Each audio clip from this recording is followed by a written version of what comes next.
Attention, cet épisode ne contient aucun spoiler sur les films Pentagon Papers et Three Billboards. Donc que vous ayez vu ou non les films dont on va parler aujourd'hui, vous êtes les bienvenus.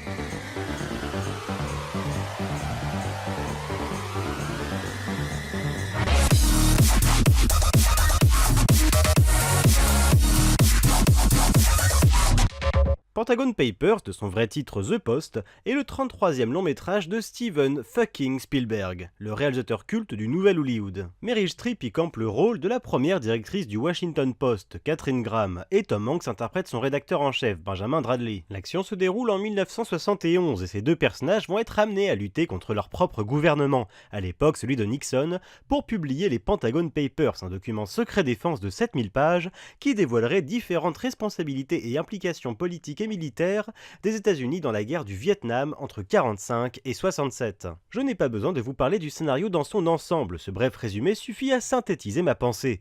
Je ne pourrais en effet pas parler que de ce film pendant cet épisode, et pour cause, je n'ai pas grand chose à dire. En gros, le film est très bon. Vraiment, il est maîtrisé et c'est normal, son réalisateur est Steven Spielberg, même sans le faire exprès, la technique est souvent irréprochable chez lui. On retrouve sa manie de filmer les objets du quotidien pour seulement ensuite montrer ceux qui les utilisent. Le long métrage joue de plus sur la durée des scènes en multipliant les plans séquences. Outre son aspect théâtral, la véritable force de Pentagon Papers n'est pas tellement dans sa mise en scène à proprement parler, mais dans les questions qu'il pose, notamment celle du débat confrontant la liberté de la presse et sécurité nationale, mais aussi celle de la place de la femme dans la société. En effet, ce film nous offre une géniale Meryl Streep se débattre dans un monde dominé par les hommes, celui de la politique. Et rien que pour ça, ce film doit être vu. Le réalisateur va jusqu'au bout de son propos, bien que l'angle d'attaque ne soit pas le plus pertinent, ce qui lui a d'ailleurs été reproché. Je suis surtout déçu par la musique, efficace mais pas marquante, rien qui ne reste en tête. C'est pourtant du John Williams, c'est vraiment dommage. Autrement, le film nous offre ce qu'il nous promet, il n'est pas plus généreux que ça, mais n'est pas non plus radin.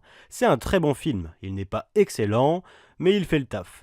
Pas plus. Bon, ceci étant dit, je me permets une petite aparté pour dire que je suis un passionné de films politiques et surtout de films de procès. Des œuvres telles que JFK de Oliver Stone ou 12 hommes en colère de Sidney Lumet, ou encore les séries The Good Wife, Homeland et American Crime Story m'ont toutes fasciné. Pentagon Papers me fait un peu penser à Spotlight. Casting au top, questions de société soulevées menées jusqu'au bout dans une mise en scène maîtrisée, scénario se centrant sur des journalistes qui doivent mener leur investigation jusqu'au bout malgré les risques.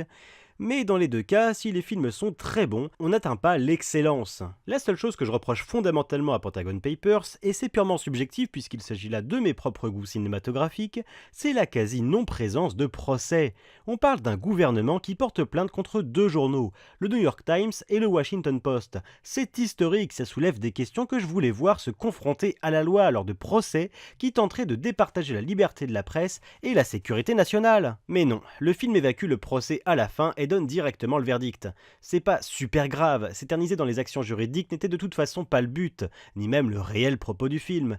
Mais pour moi, qui suis friand de ça, j'ai eu l'impression d'être passé à côté d'une scène qui aurait pu devenir culte dans mon cœur. Voilà, donc sans transition, je passe au second film de cet épisode, Three Billboards. Three Billboards, les panneaux de la vengeance, est un film britanno-américain de Martin McDonagh. Je ne connais pas du tout ce réalisateur aux origines irlandaises. Il s'agit de son troisième long métrage, après Bon baiser de Bruges en 2008 et Psychopathe en 2012. Sorti en novembre 2017 aux États-Unis, Three Billboards a déjà été présenté en festival où il a décroché de multiples récompenses, notamment le prix du meilleur scénario à la Mostra de Venise. Il est finalement sorti le 17 janvier dernier dans nos salles obscures, et je ne m'attendais absolument à rien de très particulier malgré une affiche que je trouve très attirante de par ses couleurs. Donc de quoi parle le film ? 9 mois après le viol et le meurtre de sa fille, ça commence bien, Mildred Hayes va choisir de faire réagir la police de la ville qui n'a toujours aucune piste. Elle fait installer 3 panneaux publicitaires très provocateurs où elle nomme directement le chef de la police locale, le respecté William Willoughby,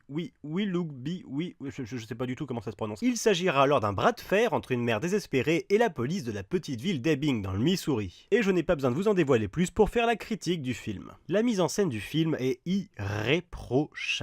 Sans être académique, les choix de cadre sont pertinents, mais il s'agit surtout d'un énorme travail de montage. Le rythme de Three Billboards est haletant, il s'accélère, il ralentit quand il faut, Il est tantôt un film contemplatif, tantôt un film d'action. Les couleurs sont à l'image de l'affiche du film, chaude, apaisante. C'est une véritable pub pour cette petite ville du Missouri. La musique est quant à elle somptueuse, ce qui n'est pas étonnant quand on sait qu'elle est l'œuvre de Carter Burwell. Et quand ce n'est pas lui qui est aux commandes, il laisse sa place à des titres de country ou de folk, qu'il s'agisse de Townes Van Zandt ou de Monster of Folk. Et à aucun moment le long métrage ne tombe dans l'écueil du film playlist, un peu comme pour les Gardiens de la Galaxie par exemple. Le travail sonore est tout à fait en adéquation avec ce que propose Three Billboards. Et mon Dieu, les acteurs! Le rôle principal est campé par la talentueuse Frances McDormand, et le chef de la police est interprété par Woody Harrelson, l'un de mes acteurs favoris dont les rôles de flics lui collent décidément bien à la peau. Mention spéciale au génial Sam Rockwell dans un rôle complexe, nuancé et tout en finesse. J'ai aimé ce film et la principale raison ce sont ses personnages.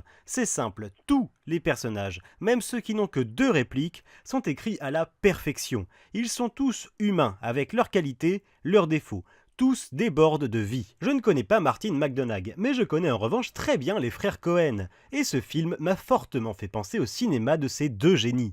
Cette manie de rendre tous les personnages attachants, même les plus agaçants. Cette intrigue qui se focalise sur une petite ville américaine, avec sa police locale et ses maires endeuillés. Ses dialogues jubilatoires et amusants. Cette alternance entre le drame et le comique. Cette nonchalance dans la mise en scène qui n'hésite pas à faire traîner l'intrigue pour nous en montrer un peu plus dans le quotidien de ces personnages. Ajoutez à ça la présence de Carter Burwell qui a composé la musique de certains des plus grands classiques des frères Cohen. Non vraiment, il est très difficile de ne pas voir les influences d'Arizona Junior, de Fargo, de No Country for Old Men. Au moment du générique de fin, je m'attendais presque à voir l'un des 2 frères Cohen cité à la production, c'est dire. Et je dis bien qu'il s'agit là pour moi d'un très grand compliment. Ce film a été une claque. Je suis ressorti de la salle le sourire aux lèvres, conscient d'avoir vu un vrai bijou. Je ne peux donc que vous recommander Three Billboards, pour l'instant le meilleur film de 2018 à mon sens. Voilà, c'est tout pour moi aujourd'hui. J'espère que cet épisode vous aura plu. Merci à vous, je vous dis à la prochaine pour un nouvel épisode de Popcorn.